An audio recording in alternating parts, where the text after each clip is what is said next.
Entendes o que estás lendo? O podcast que te leva através das páginas da Bíblia, livro por livro, capítulo por capítulo. Uma exposição bíblica emocionante. Aperte os cintos e embarque comigo nesta viagem.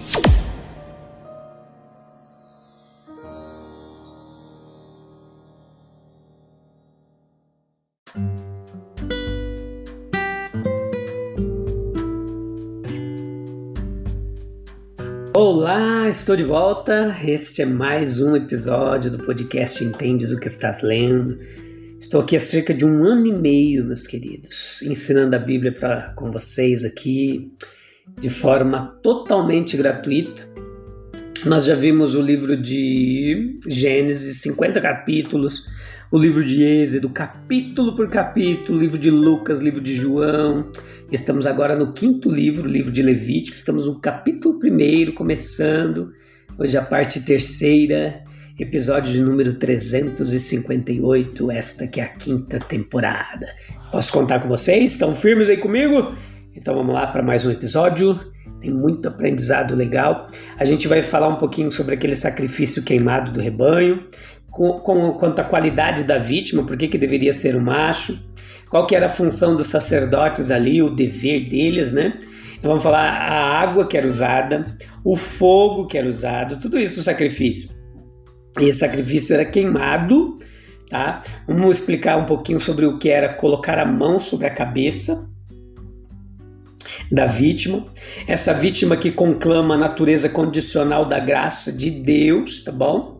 Né? Esses 3 elementos principais, que eram o sangue, o fogo e o cheiro suave, vou explicar para vocês em detalhe, lembrando sempre que tudo isso aqui aponta para Jesus, são as sombras das coisas futuras. Cristo é o Cordeiro de Deus que tira o pecado do mundo, tá bom? A gente vai ver tudo isso aqui, muito aprendizado legal para você guardar e muita teologia bíblica do Velho Testamento. Então, esses detalhes aqui do sacrifício queimado do rebanho, eles contêm detalhes específicos aqui, instruções. Quanto à qualidade da vítima, deveria ser um macho, e essa distinção cerimonial entre macho e fêmea, ela não era antes da lei especificado, e provavelmente ela foi tão fortemente definida depois do estabelecimento da lei, tá? Sob o evangelho isso aqui é abolido, Gálatas 3:28, todos passam a ter um papel igualitário diante de Deus, tá? Veja que o macho é o animal mais forte, e os chifres no boi, que são símbolos de poder, eles são os mais desenvolvidos, são mais desenvolvidos no macho.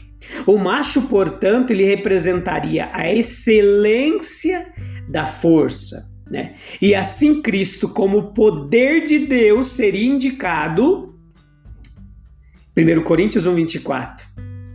Pelo sacrifício de si mesmo, ele destruiu aquele que tinha o poder da morte e se tornou o poder de Deus para a salvação para todo aquele que crê. Romanos 1:16, 1 Coríntios 1:18.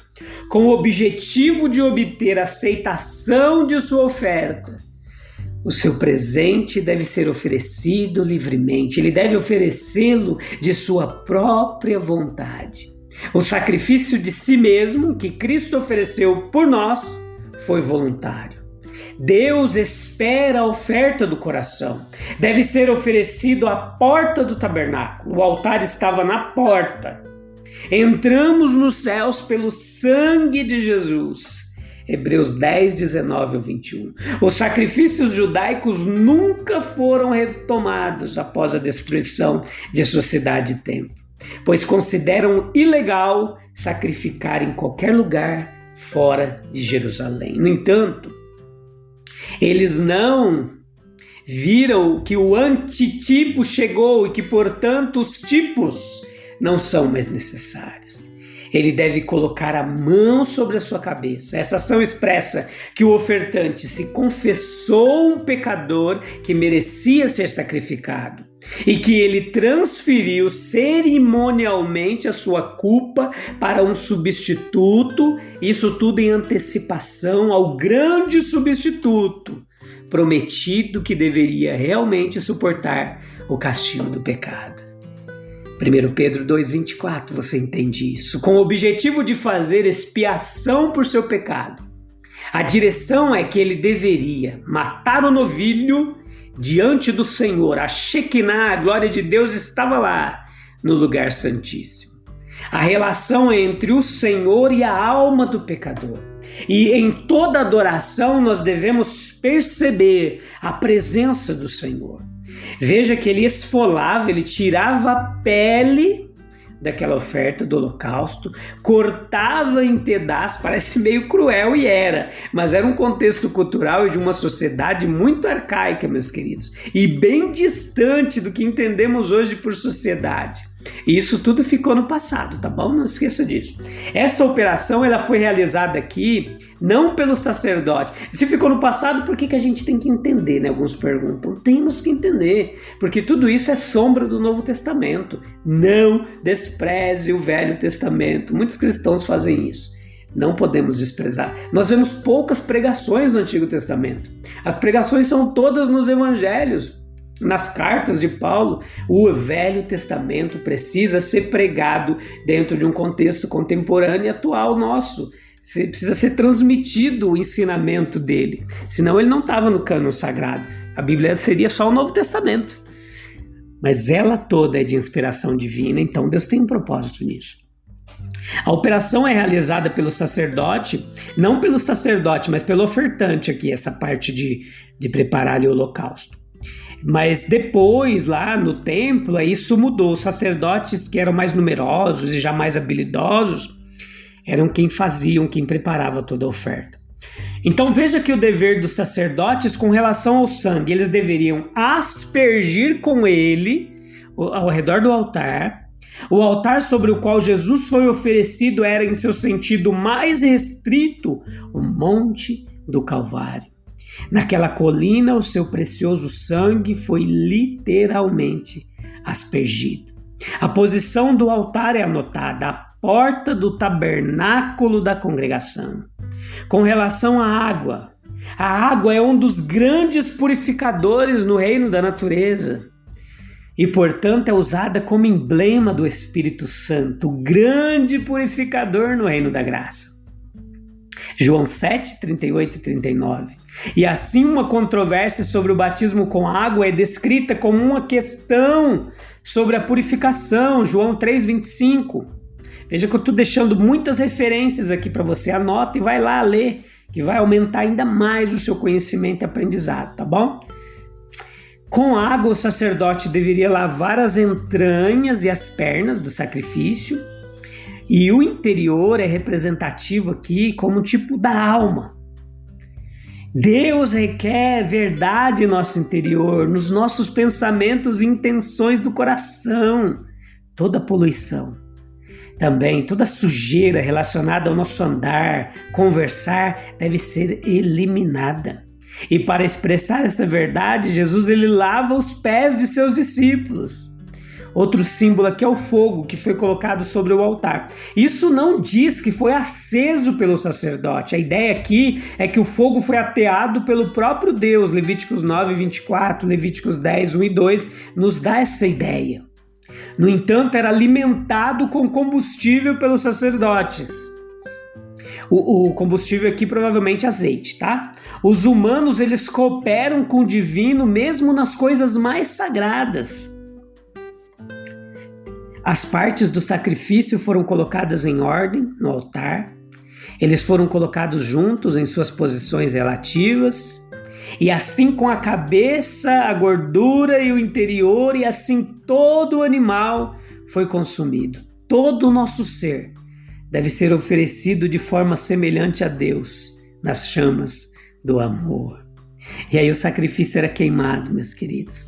Nesse princípio está incluído os seguintes pontos: reconhecimento da suprema reivindicação de Deus, entrega substitutiva, vida por vida, vítima pelo ofertante, expiação do pecado e aceitação, pela restauração das relações da aliança entre Deus e o homem, procedente do amor divino, mas repousando na oferta, como representando um cumprimento em ambos os lados do contrato. Deus perdoando e o homem obedecendo. A união dos dois elementos de sangue e fogo, ou seja, de expiação e purificação, justificação e santificação, plenitude de graça. Os versículo 3, de novo lá, do que é, a gente já falou sobre isso, do rebanho macho sem defeito, porque Deus deve ter o nosso melhor.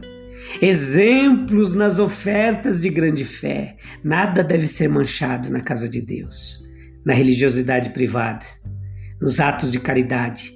Tu, Deus, me vês, tu vês tudo, de sua própria vontade voluntária. Embora seja uma lei, não tem validade, meus queridos, senão como um apelo ao coração livre do homem. Isso tudo foi uma antecipação do Evangelho. A lei é um professor para nos conduzir a Cristo.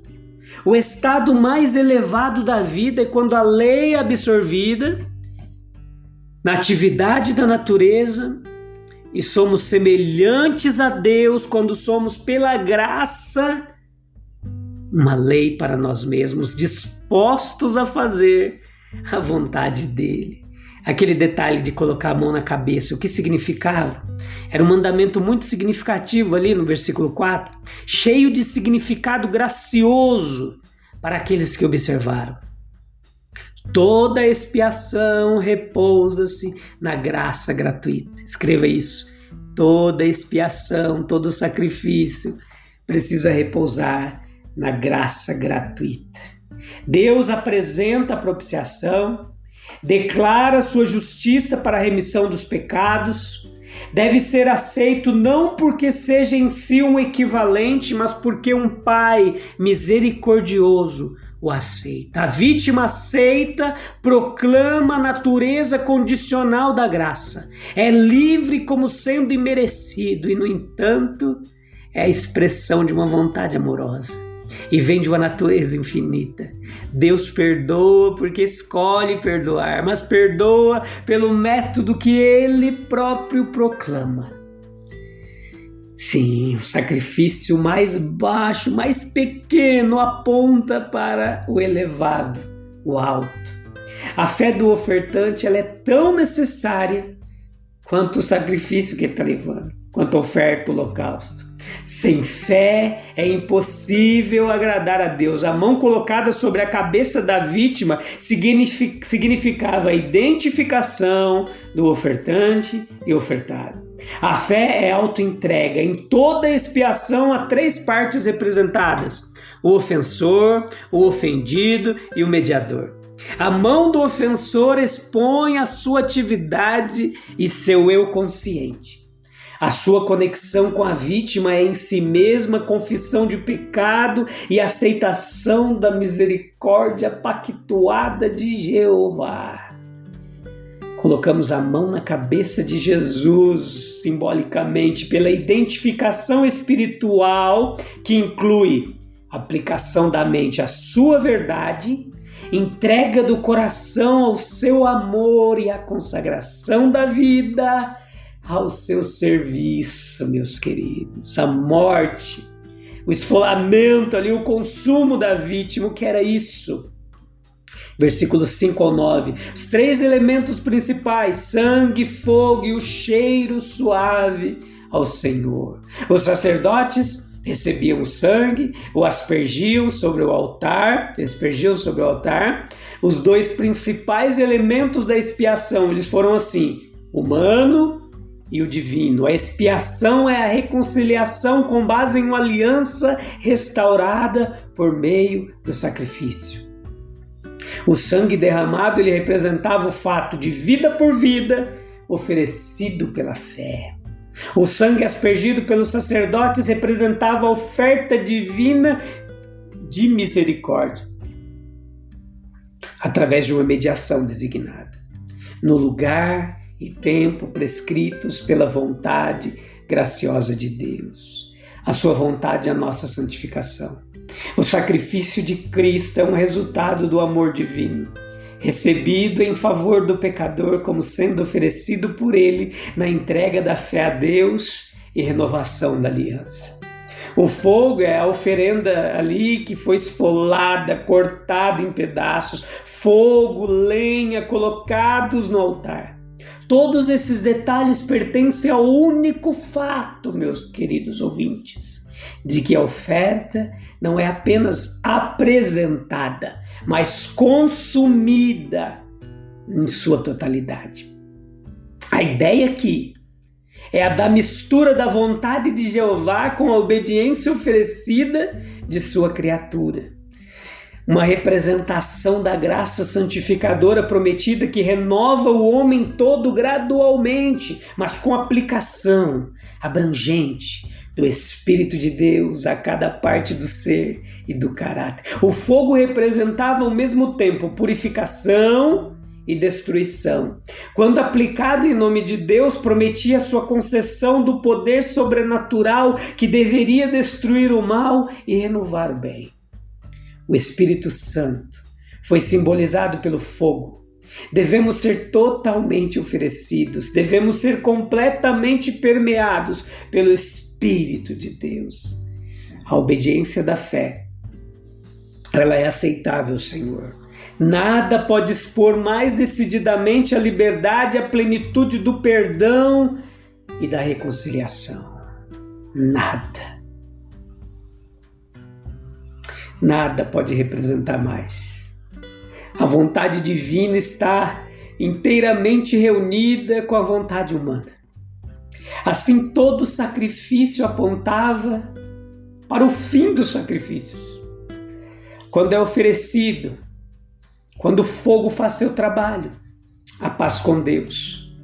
E assim o Senhor Jesus, meu querido e amado Jesus, antecipando a conclusão de seus sofrimentos e seu retorno ao céu, ele exclamou: chegou a hora, glorifica teu filho.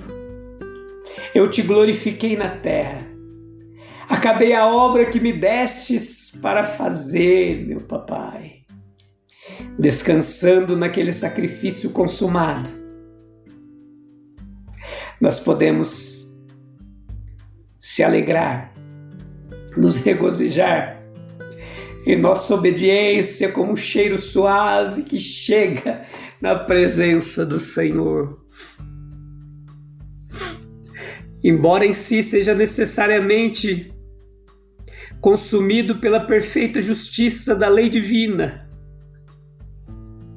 o sangue e o fogo da cruz do Calvário já estão sobre o altar.